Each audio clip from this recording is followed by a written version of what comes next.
Hello everyone, मैं हूं Amit Kumar Sharma, founder and mentor grid classes. आज हम बात करेंगे अपने स्टूडेंट्स का WBJE 2025 में शानदार परफॉर्मेंस का। बच्चों ने बहुत ही अच्छा किया है और आज हम उनके बारे में बात करेंगे कि आखिर इनमें क्या खास बात होता है जो इन्हें स्पेशल बनाता है।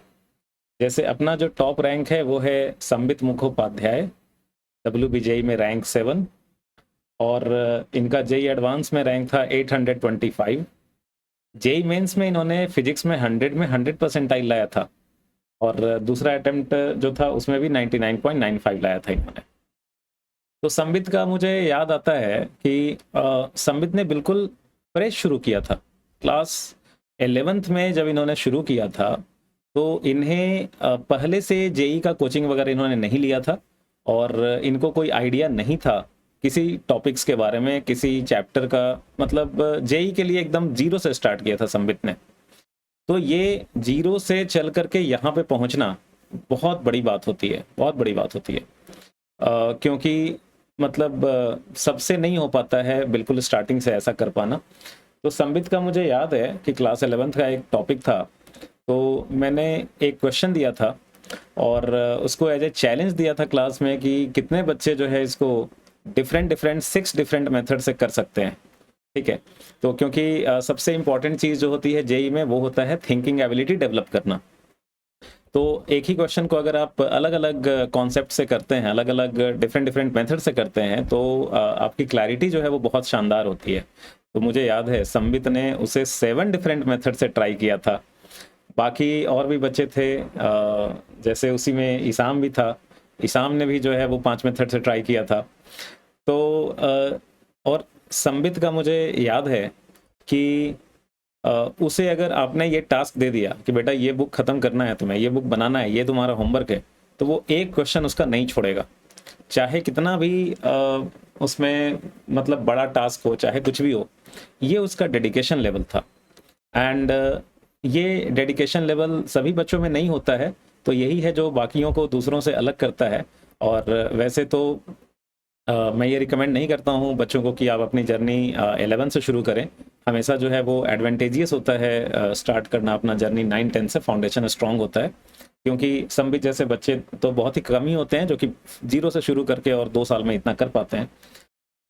दूसरा सायन पॉल, WBJE में रैंक 21। इनका एडवांस में 1807 रैंक था, 1807। और जेई मेंस में कंसिस्टेंट परफॉर्मेंस दोनों बार। रैंक जेई मेंस में 4085, 4085, ये सारे रैंक्स में ऑल इंडिया रैंक बोल रहा हूँ एंड जनरल कैटेगरी के रैंक्स बोल रहा हूँ। फिजिक्स में इनका दोनों बार परसेंटाइल था 99.28 एंड 98.35। ठीक है, तो सायन का मुझे याद है कि ये भाई क्लास में क्वेश्चन बना करके बैठ जाता था पहले ही। तो इसका स्पीड जो है वो बहुत सही था और उसी टाइम पे हमें ये दिख गया था कि ये करेगा अच्छा, और सायन ने कर दिखाया। और ये सब बच्चे लास्ट लास्ट तक हमसे जुड़े हुए हैं। और एक्चुअली देखिए, इनका जो ज़्यादा क्रेडिट, जो 90% क्रेडिट जाता है वो बच्चों के मेहनत, बच्चों का डेडिकेशन, बच्चों का एफर्ट का जाता है। टीचर्स का कंट्रीब्यूशन मैं बहुत ही लिमिटेड मानता हूँ, बहुत ही कम मानता हूँ। लेकिन आज भी ये बच्चे जो हैं, इनसे बात होता है तो इनका हम्बलनेस देखिए। ये बोलते हैं सर सब आप ही का देन है। ठीक है, बट ये मैं बताता हूँ, टीचर्स का क्रेडिट जो है वो बहुत ही लिमिटेड होता है, बहुत ही लिमिटेड होता है। सब बच्चों का ये एफर्ट होता है। सो ये बच्चे बहुत हम्बल भी होते हैं और इन लोगों से एक ऐसा जुड़ाव हो जाता है। अभी सायन का जैसे कि लास्ट क्लास तक था कि भाई हमें आईआईटी खड़गपुर में ही पढ़ना है सर, तो लास्ट क्लास तक हम लोग काउंसलिंग भी देते हैं बच्चों को कि हाँ आपका जो रैंक आया है उसमें कौन सा बैच अच्छा होगा, कौन सा ब्रांच अच्छा होगा। नेक्स्ट है इसाम अहमद। भाई इसाम को डे 1 से ही पता था कि हमें फोड़ना है। WBJE में रैंक है 61, एडवांस में 1551, एडवांस में 1551 और मेंस में इनका फिजिक्स में 99.95 परसेंटाइल आया था एंड ओवरऑल परसेंटाइल तो और शानदार था, 99.93। इसाम को डे 1 से ही पता था कि हमें फोड़ना है। इसका मतलब क्या बोलते हैं, curiosity to know anything in detail. And class में क्या होता है ना कि कई बार लाइट मूड करने के लिए हम लोग जो है वो थोड़ा सा बीच बीच में थोड़ा जोक भी मारते हैं, ताकि लगातार बच्चे 2 घंटे या जो भी टाइम है, ठीक है, 2 घंटे 3 घंटे लगातार तो नहीं पढ़ सकते हैं, थोड़ा सा लाइट मोड का ज़रूरत होता है। तो एग्ज़ाम तुरंत आ जाता था कि सर ठीक है सर अब शुरू कीजिए, हो गया सर।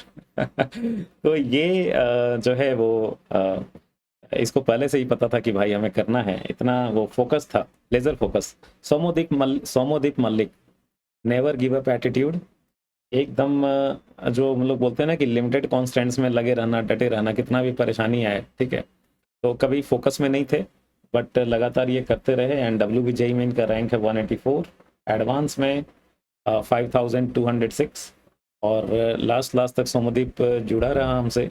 IIT काउंसलिंग में था कि भाई सर अब चूंकि रैंक जेई एडवांस में 5206 था, तो कि भाई कौन सा कॉलेज मिलेगा, ब्रांच अच्छा लेना चाहिए या कॉलेज अच्छा लेना चाहिए, तो फाइनली इन्होंने IIT भुवनेश्वर में इलेक्ट्रॉनिक्स प्रीफर किया। मेंस में रैंक 7875, फिजिक्स में जो इनका परसेंटाइल था वो 98.76 एंड 99.82। तो ये सब बच्चे थे जो कि लगातार लास्ट तक डटे रहे, हिम्मत नहीं हारे। बहुत सारे चैलेंजेस इनको भी आया, ठीक है, लेकिन ये था कि भाई मैदान में डटे रहना है, छोड़ना नहीं है।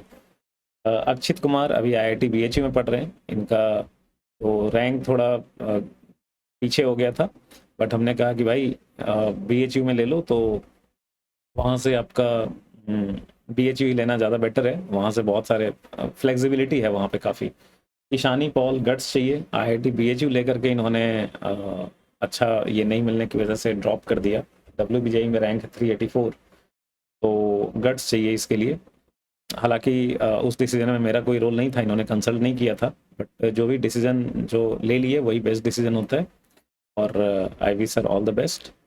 तो बाकी अभी मैं बहुत सारे और जो एस्पायरेंट, जो अभी आने वाले एस्पायरेंट्स हैं, तो उनके बारे में जो अभी क्लास 11th में है, 10th में है, 9th में है, इनफैक्ट अगर पीछे के भी बच्चे हैं 7th 8th के, तो उनके पेरेंट्स को भी ये काउंसल करेंगे कि उनको क्या करना चाहिए ताकि इन बच्चों का फाउंडेशन स्ट्रांग हो सके और ये आगे अच्छा कर सके। तो फॉलो कर लीजिए, और अभी थोड़ा हम कोशिश करेंगे कि थोड़ा रेगुलर वीडियोस डालते रहें। Thank you.